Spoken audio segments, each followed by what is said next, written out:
మాఘపురాణం 14వ అధ్యాయం. విప్రునికి పుత్రప్రాప్తి. గృత్రనమద మహర్షిని చూచి జాహ్నముని ఇట్లనెను. మహర్షి, మాఘమాస వ్రతమును చేయుటచే మానవులకు జ్ఞానమోక్షములు కలుగునా? నా సందేహమును తీర్చుమని అడుగగా జాహ్న మహర్షి ఇట్లనెను.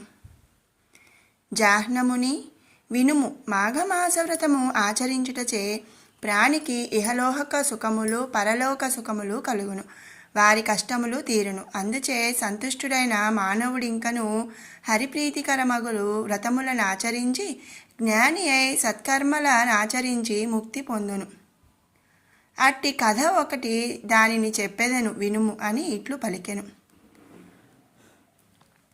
పూర్వము గంగా తీరమున బ్రాహ్మణుడు ఒకడుండెను.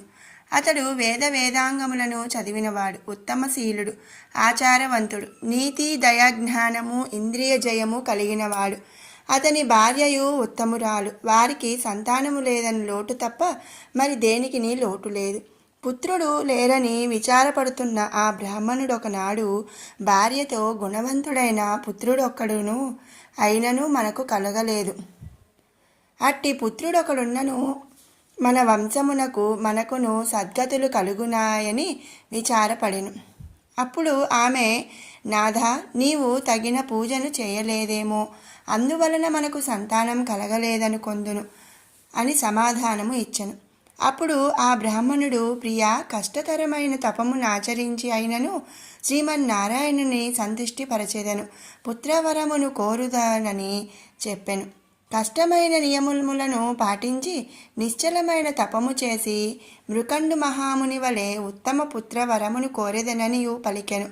ఆ దంపతులిద్దరును తపమాచరించవలెనని గంగాతీరమునకు పోయిరి. బ్రాహ్మణుడు అష్టాక్షరమును జపించుచు శ్రీహరిని మనసులో నిలుపుకొని తీవ్రమైన తపము ఆచరించెను. కొంతకాలమునకు శ్రీమన్నారాయణమూర్తి ప్రత్యక్షమయ్యను. అతడు 4 చేతుల అందును శంఖము చక్రము గద ధరించి ఉండెను. వరమాలను ధరించెను. పచ్చని పట్టుబట్టను కట్టెను. కౌస్తుభమును మణిభూషణమును ధరించెను. అతని కిరీటము కోటి సూర్యకాంతితో నిండెను.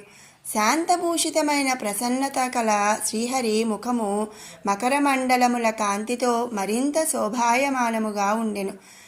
నారద మహర్షి స్తుతించుచుండగా, అప్సరకాంతలు పాటలు పాడుచుండగా లక్ష్మీ సమేతుడై గరుత్మంతుని పైనెక్కి ఆ బ్రాహ్మణునకు వరము ఇయ్యవచ్చెను.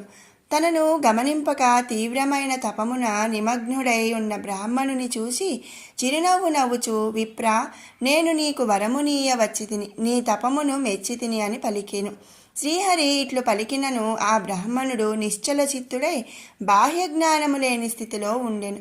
ఇట్లు బాహ్య ప్రపంచమును మరచి నిశ్చల చిత్తముతో అతడు చేయ తపము భగవంతుడగు శ్రీహరికి మరింత ప్రీతి కలిగించెను.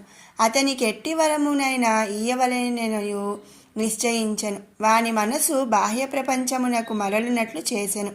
మనసు చెదరగా ఆ బ్రాహ్మణుడు కారణమేమని కనులు తెరిచెను. తన మనసులో నిలిచిన శ్రీమన్నారాయణుడే ఎదుట నిలిచియుండుట గుర్తించెను. ప్రసన్నమూర్తిని చూచెను. జహ్నుముని, ఆ బ్రాహ్మణుడు అష్టోత్తర శతనామములతో శ్రీహరిని స్తుతించి ఆనందపరవశుడై నమస్కరించుచు నిలిచియుండెను. భగవంతుడు వరమును కోరుకొమ్మనెను. శ్రీహరి మాటలను విన్న ఆ విప్రుడు, స్వామి, నీ పదములయందు నాకు నిశ్చలమైన భక్తినిమ్ము.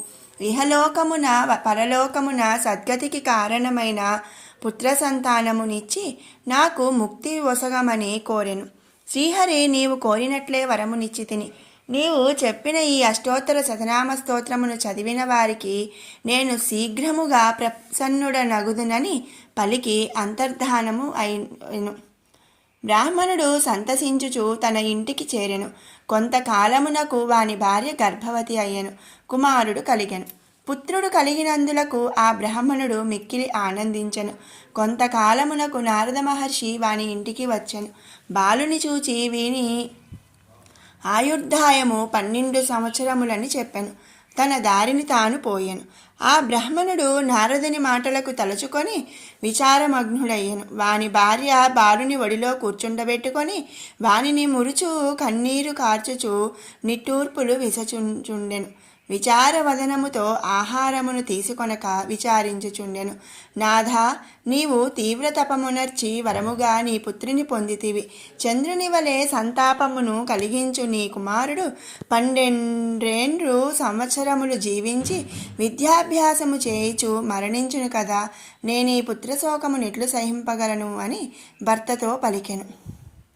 ఆ విప్రుడును భార్య మాటలను విని బాధపడుచు ఆమెను ఓదార్చి నిశ్చయించెను.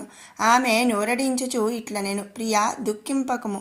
దుఃఖము శరీరమును బాధించును. నీ దుఃఖమునకు తగిన కారణము లేదనుకొందును.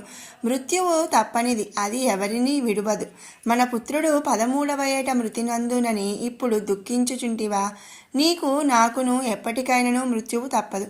మన పుత్రుడు మనము మరణించిన తరువాతనైనా మరణింపక తప్పదు కదా. మరి ఈ ముందు వెనుకలు వయసులకు కలదు కానీ మృత్యువునకు లేదు. కావున నీవును శోకింపకము. జరగవలసినది జరుగక తప్పదు. అట్టిచో నీకు విచారమేలా? నీవు దుఃఖించుచున్నను కనుకన్నది కాక మానదు అనగా నీ శోకము నిష్ప్రయోజనము. ప్రతి ప్రాణియు తాను చేసిన కర్మననుసరించి జన్మించును, మరణించును. కనిపించినది నశింపక నిలుచునా?